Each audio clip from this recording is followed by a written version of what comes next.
اور اگر رمضان کا مہینہ تو پورا معافی کا مہینہ ہے کہ دوزخ کے دروازے بند ہو جاتے ہیں، جنت کے دروازے کھول دیے جاتے ہیں، شیطان قید. اب دیکھتے نہیں نمازی کیوں بڑھ جاتے ہیں رمضان شریف میں؟ کہ وہ نامراد قید ہو جاتا. تو کسی کو زنجیروں میں باندھا ہو وہ چل تو نہیں سکتا، چھوڑ دو زنجیریں تو چل پڑے گا. تو اللہ تعالی ہم سب کی حفاظت فرمائے. کوئی دعویٰ نہ کرے، لیکن جو تھوڑا سا غفلت میں ہوتا ہے تو ایمان کمزور ہوتا ہے، انہوں تو شیطان بن کے جامع نہیں دیتے. جمعے جاواں گے جمعے، کئی جمعہ بھی نہیں پڑھتے، عید تے جاواں گے کوئی عید بھی نہیں پڑھتا. یہیں یہ ایک نگینہ سینما کے مالک نے بیان کروایا تھا اور اس نے بعد میں اس سینما کو گرا دیا. آج کل وہ کینیڈا میں ہوتا ہے.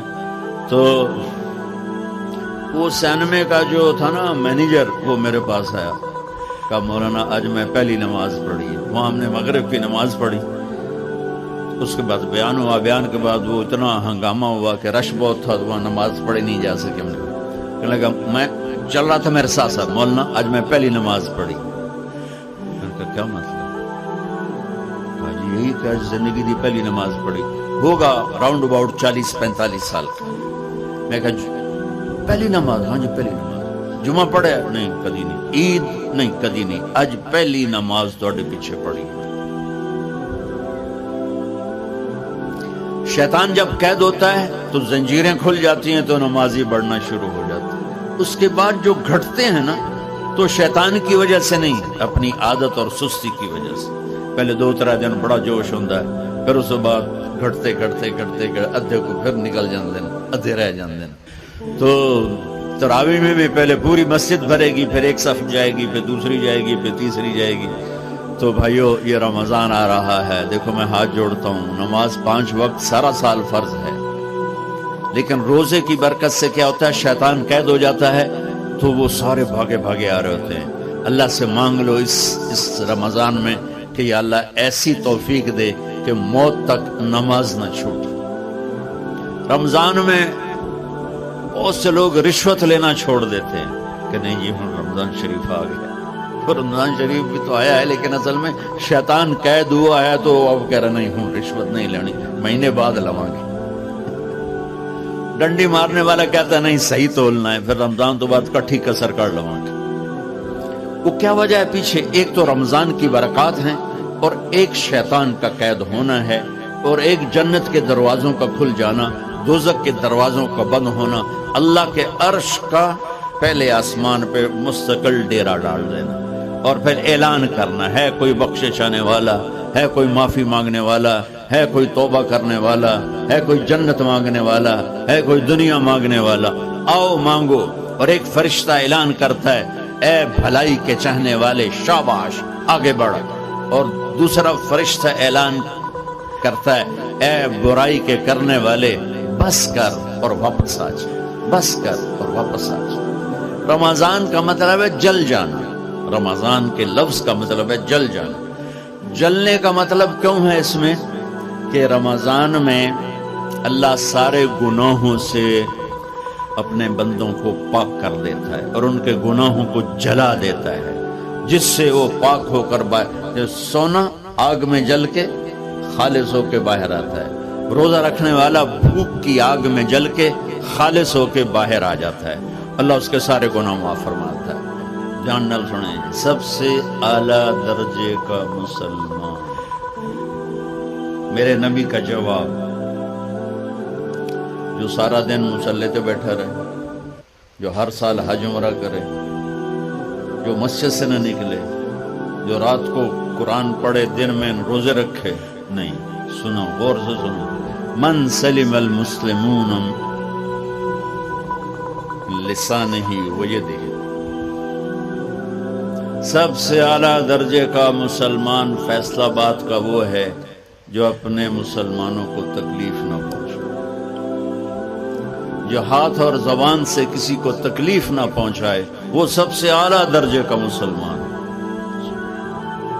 کیا بات. میرے نبی سے ایک صحابی نے پوچھا یا رسول اللہ، ہمارے محلے میں ایک خاتون رہتی ہے، رات کو تہجد پڑھتی ہے، دن میں روزے رکھتی ہے، پر اس کی زبان بہت سخت ہے، بہت بےزتی کرتی. ہم نے کہا جہنم میں جائے گی. کہا جی ایک خاتون ہے جو نہ نفلی روزہ، لیکن اس کی زبان کا بول بڑا میٹھا ہے، کہا وہ جنت میں جائے گی. تو سب سے اعلیٰ درجے کا مسلمان کون ہے جو کسی کو تکلیف نہ پہنچائے؟ پھر اس نے پوچھا ای الایمان افضل، سب سے اعلیٰ درجے کا مومن کون ہے؟ تو آپ نے فرمایا حسن الاخلاق، جس کے اخلاق اچھے ہوں وہ سب سے اعلیٰ درجے کا ایمان والا ہے. کیونکہ تکلیف نہ پہنچانا اخلاق کی ایک صفت ہے، اور اخلاق کی بے شمار اقسام. میرے نبی نے فرمایا اچھے اخلاق 360 صفات کا نام ہے. ایک صفت بھی کسی مسلمان مرد عورت کے اندر ہوگی تو جنت میں چلا جائے گا. سامنے ابو بکر بیٹھے تھے، کہنے کہ یا رسول اللہ کو میرے اندر بھی ہے. تو آپ نے فرمایا تیرے اندر ساری ہے، ساری تیرے اندر ساری. تو ابتدا بھی بتا دی، انتہا بھی بتا دی. اور عبادت بھی مسلمان کو اخلاق تک پہنچاتی ہے. اب سنو قرآن سے، اللہ تعالیٰ انسان کسے کہتا ہے؟ ایمان والوں. ان الذین کفروا من اہل الکتاب والمشرکین فی نار جہنم خالدین فیہا اولئک ہم شر البریہ. سب سے بدترین مخلوق وہ ہے جو اللہ کو نہ مانے، جو اللہ کے دین کو نہ مانے. آپ نے کہا وہ سب سے بدترین مخلوق. تو لا الہ الا اللہ محمد رسول اللہ ہمیں انسانیت میں داخل کرتا ہے. انسان ہے ہی وہ جو لا الہ الا اللہ محمد رسول اللہ کا کلمہ پڑھتا ہو میرے رب کے نزدیک. نماز کیا ہے؟ نماز کیا ہے؟ بول بھائی. ہاں، میرا اللہ کہتا ہے ان الصلاۃ تنہا. اب بھائی نہیں چل رہا.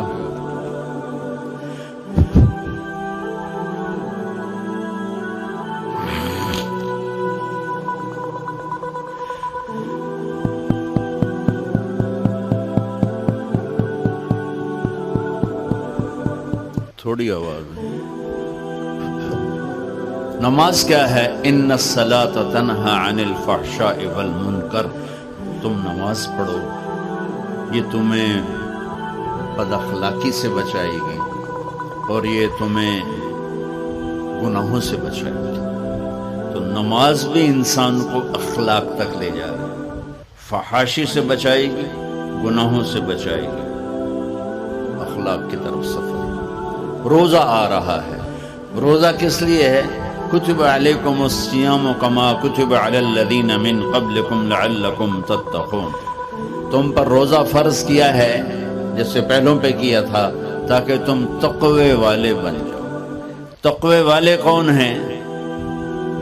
وسارعوا الی مغفرۃ من ربکم وجنۃ عرضها السماوات والارض اعدت للمتقین.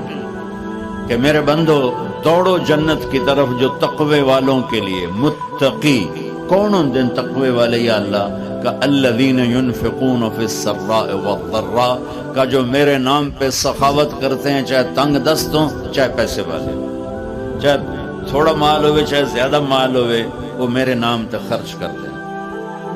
الکاظمین الغیظ جو غصے کو پی جاتے ہیں، والعافین عن الناس اور جو لوگوں کو معاف کر دیتے ہیں.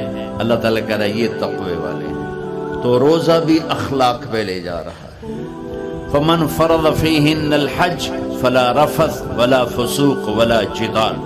میرے رب نے کہا حج کا ارادہ کر لیا ہے تو زبان کی گندی،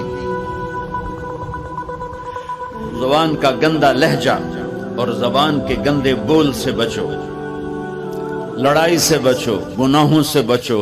تو حج بھی میٹھے بول پہ لا رہا ہے، لڑائی سے بچنے پہ لا رہا ہے، نافرمانی سے بچنے پہ لا رہا ہے. خذ من اموالہم صدقۃ تطہرہم وتزکیہم بہا وصلی علیہم. میرا رب فرما رہا ہے میرے محبوب ان سے زکوٰۃ لیں اور ان کو پاک کریں اور ان کا تزکیہ کریں، ان کو ایک اچھا انسان بنائیں۔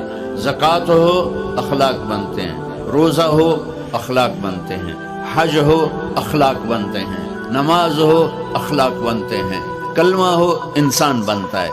یہ اتنا زور کیوں دیا ہے اخلاق پر کہ میرے بھائیو، اچھا معاشرہ جو وجود میں آتا ہے وہ ایک دوسرے کو معاف کرنے سے وجود میں آتا ہے۔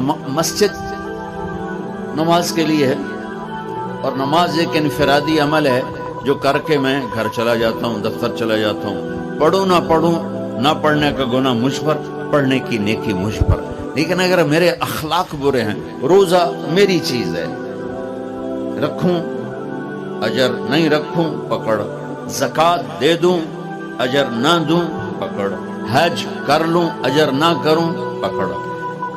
صرف میری ذات سے کے گرد ہے نماز بھی، روزہ بھی، حج بھی، زکوٰۃ بھی۔ لیکن برے اخلاق جتنا معاشرے میں میرا اثر ہے وہاں سب تباہی پھیلا دیتی، اور اچھے اخلاق جتنا معاشرے میں میرا اثر ہے وہاں خوبصورتی کو پھیلا دیتی۔ عبادت چھپ جاتی ہے۔ میں نے فجر پڑھی ہے کہ نہیں پڑھی آپ کو پتہ ہے؟ بولو، آپ نے پڑھی ہے یا نہیں پڑھی مجھے کوئی پتہ ہے نہیں ہے۔ لیکن یہاں بیٹھ کے اللہ نہ کرے میں فرقہ واریت کی بات کروں، آپ سب کو پتہ چلے گا کہ نہیں چلے گا کہ مولوی اگلا آ رہا ہے؟ اور یہاں بیٹھ کے میں محبت کی بات کروں تو آپ کو پتہ چلے گا کہ نہیں چلے گا کہ یہ محمد مصطفیٰ صلی اللہ علیہ وسلم والے اخلاق بتا رہا ہے؟ تو اخلاق چھپتے نہیں، برے ہوں یا اچھے ہوں، ظاہر ہوتے ہیں۔ اور سب سے زیادہ اس آدمی کا خاندان، جس آدمی کو بدتمیزی کی عادت ہے، وہ بیوی کے دل کو برباد کر دے گا، ماں باپ کے دل کو برباد کر دے گا، اولاد کو برباد کر دے گا، دوستوں کو، نوکروں کو برباد کر دے گا۔ اس کے نوکر سامنے کہیں گے میاں صاحب، شیخ صاحب، سیٹھ صاحب، خان صاحب، اتھے جا کے گالی کڈن گے۔ اور جس کے اخلاق اچھے ہوتے ہیں وہ اپنے گھر کو خوبصورت بنا دیتا ہے، رشتوں کو خوبصورت بنا دیتا ہے، ملازموں کو خوبصورت بنا دیتا ہے، اپنے کاروبار کو، اپنی زندگی کو، ہر پہلو اس کا خوبصورت ہو جاتا ہے۔ اچھے اخلاق لباس کی طرح ہے جو میرا ہر عیب چھپا لیتے ہیں، اور برے اخلاق ننگے آدمی کی طرح ہے جس کا ہر عیب سامنے آ جاتا ہے۔ اور اللہ کی رحمت اتنی طاقتور ہے کہ میرا رب فرماتا ہے، یہ تو میں نے 5 غلطیاں بتائی ہیں، لیکن میرا رب فرماتا ہے میرا بندہ میں تجھے عمر بھی دیتا ہوں، طاقت بھی دیتا ہوں، تو اتنے گناہ کر کے زمین فیصل آباد کی سے اٹھا کر آسمان کی چھت کو لگا دے، ساری دنیا گناہ گار ہو جائے نا تو آسمان کیا چاند تک بھی گناہ نہیں جا سکتے۔ اور میرا اللہ کہہ رہا ہے ایک مرد عورت اتنے گناہ کرے کہ آسمان کی چھت کو لگا دے، پھر صرف ایک دفعہ مجھے کہے یا اللہ معاف کر، تو میں سارے ہی معاف کر دوں۔